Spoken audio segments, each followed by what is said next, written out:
बाई चितचोर, उत्तरा के आलिंगन करे वाला श्रीमन। ये अभिमन्यु वीर योद्धा, उत्तरा के चाहे वाला, एक ही धैर्यवान। सुबह उठ के घोड़ा पे चढ़ के तलवार भांजे वाला, गदाधारी होके गद सवारी करे वाला। ये अभिमन्यु का सही बा? तू बतावा। मन त कहेला कि ओ सही बा। हमार मन त बेचारा रूठल बा, का तोहरा से क्षमा मांग सकेला?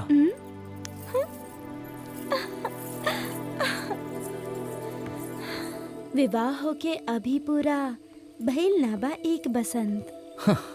कितना भी बसंत चल जाओ, ई सौंदर्य निधि हमार ही बिया। ई कविता में तू कम नहीं खा कवि संत।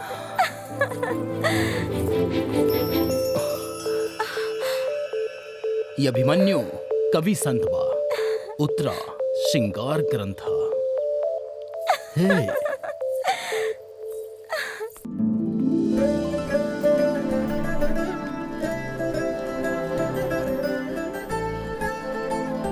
पितामह, हमार यश कीर्ति सब दिशा में फैला के विजय लक्ष्मी से हमार विजय माल करे हेतु सर्व सेना अधिपत्य आपके कर कमल में अर्पित करतानी।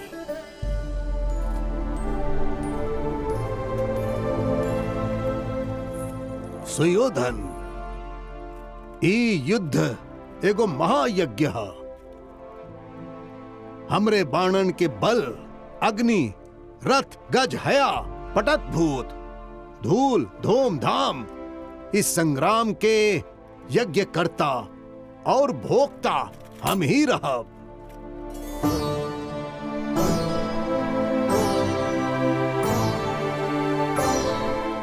आचार्य जी, हमने के सैन्य बल के वीरन के उनकर गुण शक्ति के अनुसार नियुक्त करे के आपसे अनुरोध करतानी। ईश्वर से वर प्राप्त कैले अश्वत्थामा, आचार्य द्रोण, कृपाचार्य हमने के महारथी रही हैं।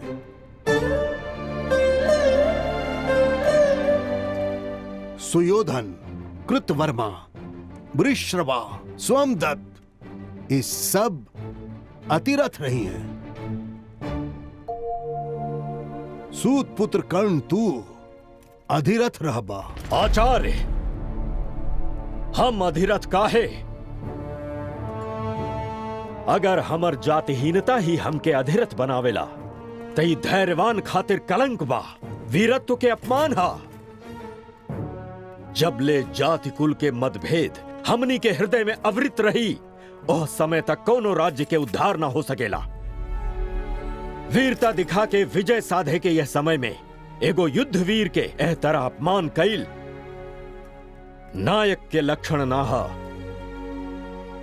आपके हाथ में जबले धनुष होखी, हम रणभूमि में ना आइब।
अर्जुन, माधव, आराध्य के, ज्येष्ठ के, सहोदरन के, बंधु मित्रन के, गुरुजन के, स्नेह हित के, ई लोगन के वध करके इनकर रक्त रंजित अन्न ग्रहण ना कर सके नी।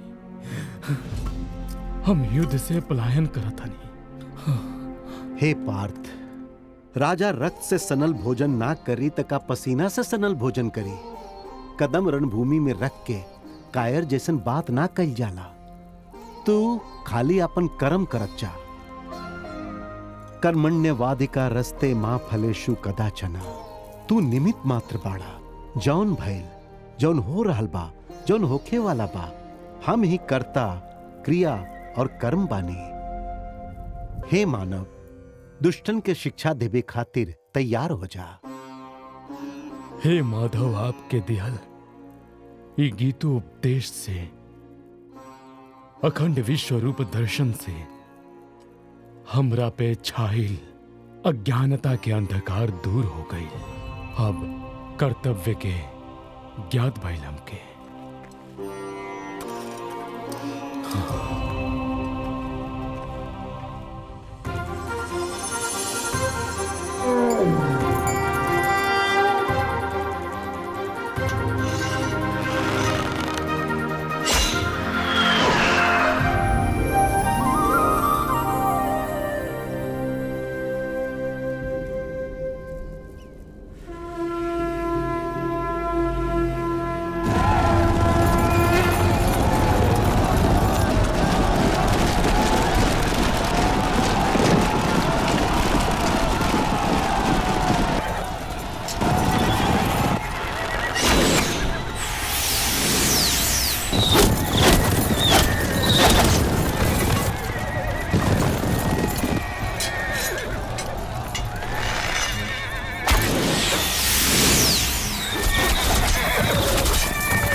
भीष्म,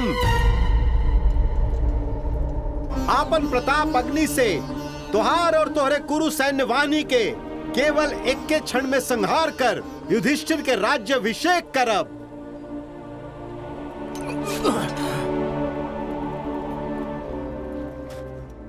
यदुनंदन, इतना आक्रोशित मत होकी, कृपा करी, ए जीवन से हमके मुक्त कर दी, ए बंधन से हमके विमुक्त कर दी। माधव, माधव, युद्ध में तो शत्रु के संहार करे के प्रतिज्ञा हम ले ले बानी माधव।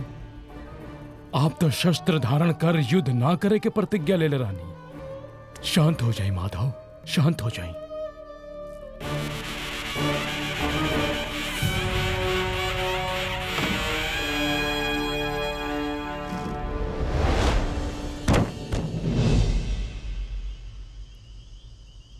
माधव, भीष्म पितामह के शौर्याग्नि में हमनी के सेना ऐसे बिखर रहल बा जैसे हवा में पत्ता बिखरेला। भीष्म के हाथ में जबले धनुष बाण बा, यमराज भी कुछ न कर सकेलन। बाकी धर्मराज, तू चाहता युद्ध के गति बदल सकेला। माधव, हाँ धर्मराज, भीष्म के इच्छा मृत्यु के बर प्राप्त बा। उनकर मृत्यु कैसे होखी ई उनकरा ही पता बा। एही से तोके जाके पूछे के होखी।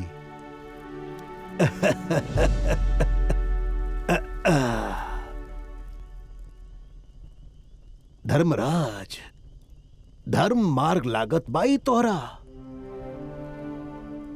हम कौरवन के साथे रह के ऐसन द्रोह करी उनकरा से। बिना शिखंडी के हमरा आगे खड़ा होखे पे अस्त्र संन्यास हम ना लेब, कैसे बताई? तो के हम ही बता नहीं सकत, युद्धवेंद्र से ही कह दिया।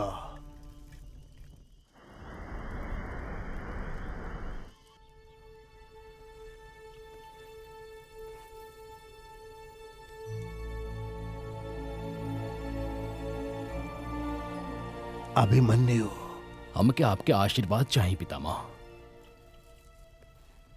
पौत्र, हमारा आशीर्वाद हमेशा तोहरा साथे बा। खाली हमरे खातिर ना, यहाँ हर युवा खातिर प्रेरणा शक्ति बानी आप तक कई पीढ़ी देखले बानी।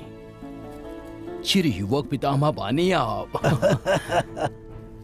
भीष्माचार्य के अर्थ परम पवित्र गंगा माता के गर्भ संजात। आप राज्याभिषेक ना होते हुए, कोनो पद ना होते हुए भी इस समस्त साम्राज्य के निपुणता से चलाओनी जन चिंतक रहनी। हम आपके जैसन वीर धीर पराक्रमी बनल चाहतनी। ये वंश के प्रदीप्त करे के शक्ति चैतन्य हमके भी मिले पितामह। वो सब तक गर्भ में ही तू पहले बड़ा। शेर के बेटा शेर ही हो खेला। तुहार पिताजी जगत विख्यात वीर धनुर्धर चतुर परम शिव से युद्ध करके पाशुपतास्त्र पावे वाला परम वीर बा। एक बार में निशाना लगा के ही मछली के आंख के भेदे वाला चाणाक्ष बाऊ। सामने खड़ा प्रतिद्वंदी के मार गिरावे के सामर्थ्य रखे वाला बा तुहार पिता। चाहे वालन के संरक्षण देवे वाला, विरोधियन के छाती में भूकंप लावे वाला, वज्र युद्ध के उत्तराधिकारी, खांडव बन के अग्निदेव के अर्पण करे वाले धीरार्जुन के वत्स बाड़ा तू। अर्जुन के इतने ना, ये पांडवन के शस्त्र विद्या निपुणता के सामर्थ्य भी आ गइल बा तोहरा में। पितामह, हम आपके जैसन पिताजी के जैसन जन मन के हृदय जीती पदाति रथिका अश्व गज सेना, इतना ही नहीं अक्षौड़ी सेना भी उत्तम उत्तम कहे के चाहिए। ये हमार धैर्य स्थैर्य विजय यशोगुण दसों दिशा में गुजे के चाहिए। यही से हम युद्ध लड़ब। युद्ध मात्र से ही प्राप्त हो कि ये सब ई बात के पता बा हमके। पितामह, हमारी हाथ खड़ग हंसते होके खातिर व्याकुल बा। हमारी उंगली झंकार कर रहल बा धनुष उठावे खातिर। ये हमार भुजा गदा युद्ध खातिर उत्सुक बा। कुरु सेना के अंतर्नाद के अंबर के ऊंचाई तक पहुंचाइब। उनका शौक लाभ के गूंज सुने खातिर हमार कान तरस रहल बा। सारा शस्त्र के प्रयोग करके दसों दिशा में उजाला फैलावे खातिर मंत्र पढ़ी ऐसन हमार जीभ बोल रहल बा। वैसे हमार पिताजी केहू के साथे समर खातिर तैयार ना हो खेले, लेकिन ललकारे अगर केहू तब पीछे भी ना हटेले। अब तक पिताजी के साथे युद्ध में खड़ा होके के अवसर मिलल बा। रणरंग में शत्रुअन के रक्त बहा के विरोधियन के सिर काट के रणचंडी के अर्पण करे के समय हो पितामह। युद्ध खातिर हमेशा तत्पर रहल ई वीरन के लक्षण है। तोरा जैसन वीर के पाके हमनी के वंश धन्य हो गए। तोहार साहस और शौर्य तोहरा जीत दिलाई। हमके आशीर्वाद दें। शुभम अस्तु।